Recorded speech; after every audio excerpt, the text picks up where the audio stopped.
Great talk, Pero. So I was wondering, do you know this expansion of the CD4 CTLs or the TC2 cluster for that? Is that an earlier event or is it really a late event? So if you take 90 years olds and cross-section vast, numbers, like higher numbers, would you see stratification? Or is it is a great question. We did analyze that, and actually we have some experiment with a little bit younger, with a centenarian and people in their late 90s to really see if when those events happen. Okay. Yeah. I have a similar question. So these expansions in the T cells are super interesting because usually you don't see that so much even when you give, vaccines and stuff. You see some expansion, but never like 50% of the repertoire, right? So is this a sign of the immune system is healthy, that's why these people are old, or is this a sign of the immune system is really sick, that's why these people are going to die next year? It could be, the way to temper that is very clearly. So what did you write in the paper? So could be either way. So could be also that the immune system is almost exhausted, and just but for some reason it could expand some set of cells that seems to be important. But clearly, the naive cells are totally gone, and the other SCs that don't have these giant clones? Oh, you only looked at 3, right? You only did TCR repertoire sequencing for 3 of your SCs? Only for 2 of them. And both of them have it. Yeah. And both of them have the expansion. Both of them have the expansion.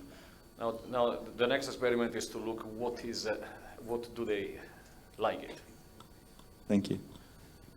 To check any the similar interaction or some cell subtype in other type of cancers, like not other than the hepatocellular carcinoma. For example, the colon or other cancer type, they show the similar immune interaction with the other cell populations. I think in colon there is a report of this SPP1 population, which is immunosuppressive, but we don't find SPP1 that immunosuppressive, so that could be, I think the macrophage could be tissue specific also, so the macrophage in colon versus liver could be different, so I'm not very sure about it. That was awesome. Thank you. I maybe missed it. Did you consider hepatitis status, cirrhosis, etc.? Are there a particular class of patients you're looking at here? So I did not talk about it, but we looked into Hep B positive and Hep B negative tumors. We could not find any difference in the immune cells. And this is also similar what last week Jamin's paper came on doing profiling of HCC, and they also find that Hep B positive and Hep B negative tumor, at least immune landscape is not that different. Only population they found different was B cell. And just a side note, do you actually see Hep B transcript? Have you looked? Yeah, that's a good question. We did not dig deeper into it, but someone else in the lab is doing it. Okay, Jay? Just quickly, you've nicely shown this network where you're collaborating with many countries in Southeast Asia. Did you see, or are you studying into the environmental effects or potentially genetic effects in your...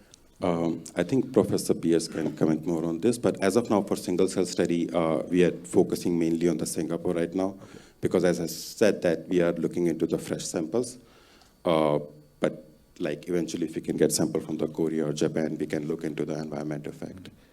That'd be great, thanks. Okay, great, thank you, Ankur. Maybe do you expect that maybe we can, if we can, analyze the single cell organoids, probably we can reduce the, the number of cell sequencing can reduce the total number of single cells for patient analysis.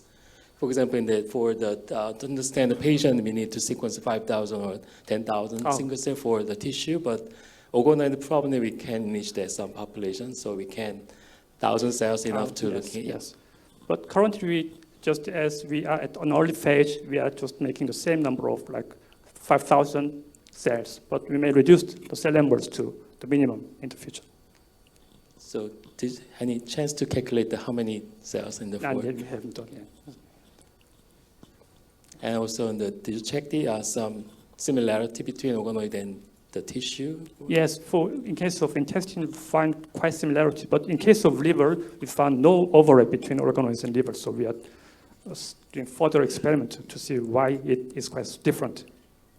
Okay, I guess you just answered my question, but maybe on that vein, so these organoids are coming out of single cells, so Yes. right? So have you looked at just heterogeneity between organoids coming from the same patient? So is it from different cells of origin, or so how similar or different do they look like? We just begin this piece. I haven't done it yet, but we'll do it later. Thank you. The hand is always up. No, is it curious about the perivascular and the perinervous monocytes? So do you know what creates that difference between the two? Is it physical interactions between different cell types that can differentiate? And how much plasticity do they have? Can they revert back to each other? Yes, so I didn't have time to go through the details, but what we have shown using fate mapping model is once the monocyte sits somewhere, it will either sit closer to a perivascular unit or closer to like a perineural environment, and the niche, the cells that the macrophage monocyte interact with will dictate the fate. And what is even more interesting is the fate is irreversible. This is not flexible. Once it sits down, it doesn't move, and they will just stay forever. And the interesting point is, in fact, people forget that macrophages are not moving cells. They are very sessile. So once the monocyte decides to stop somewhere, it will never move. It move a lot of the dendrites or pseudopods, but the cell body will never move for the rest of its life.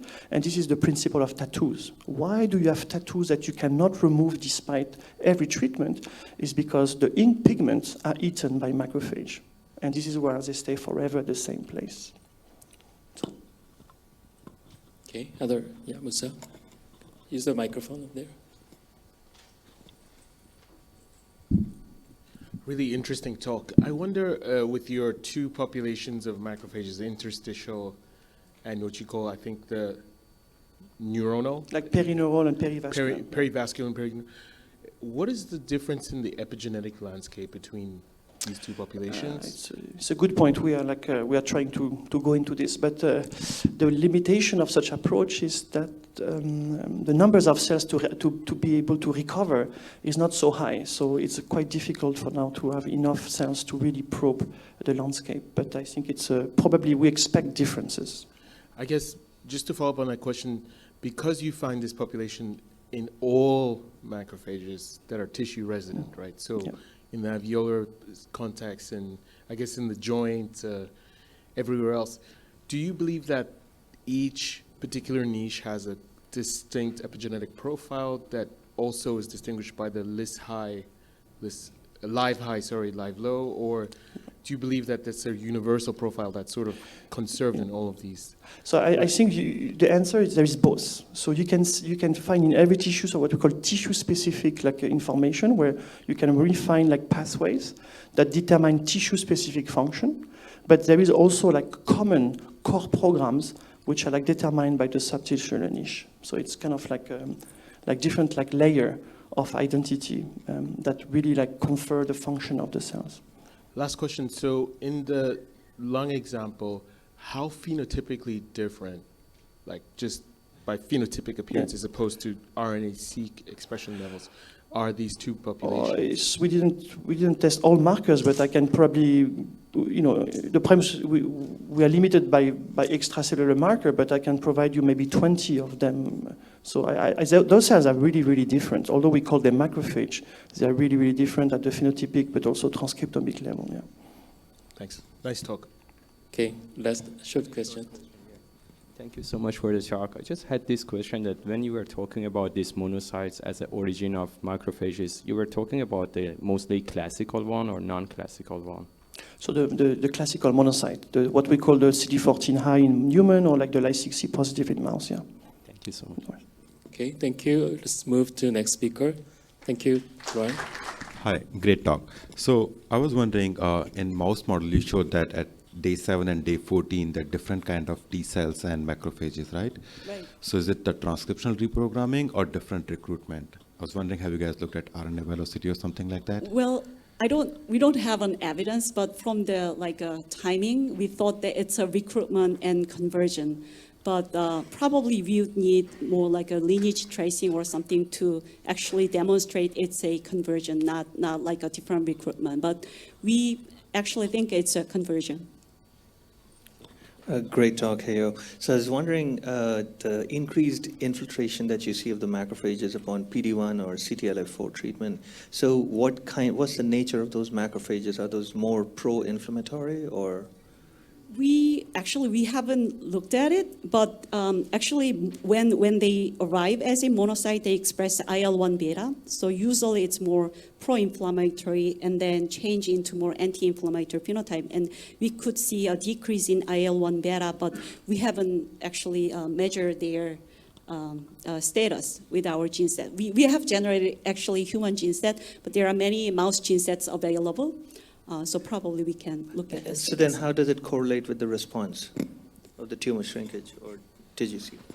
For the tumor response to The PD-1, well, with the mouse model, it actually, the inhibitor works here, so we haven't really correlated. But let's say, for example, the human tumors, like lung cancer, of course there's a responder, non-responder, but the response rate is higher than other cancer types. There's many anti-inflammatory macrophages.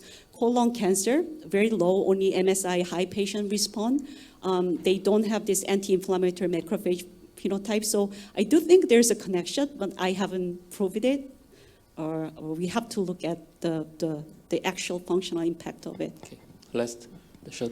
So I know you didn't go into this point, but you saw increase in B cells in the lung.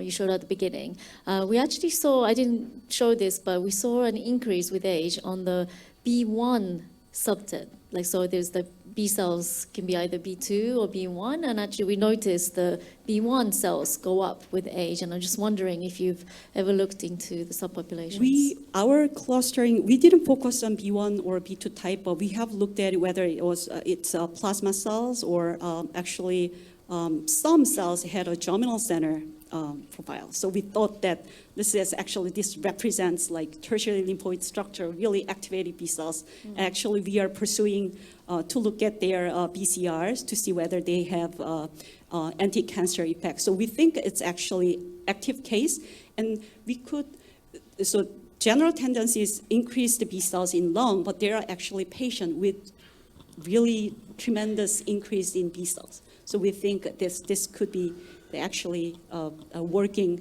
anti-cancer immunity going on.